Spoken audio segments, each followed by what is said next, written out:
The evaporating coil, we call it a cased. This is a cased evaporating coil that is sitting on top of the furnace because this is the upflow system. So it's just sitting on top of the furnace. Again, there's no screws, no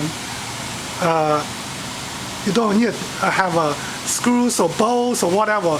It's just sitting freely.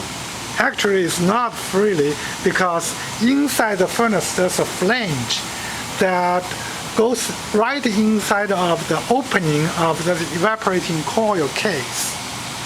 And then after that, we build a metal plenum.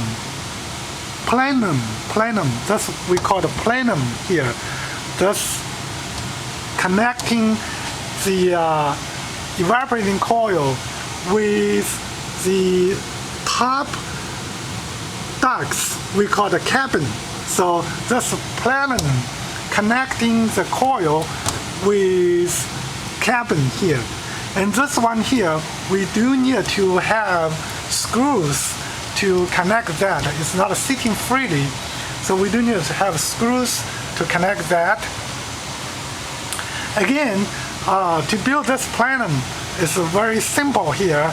All the materials you can buy from Menards that you just need to put them together.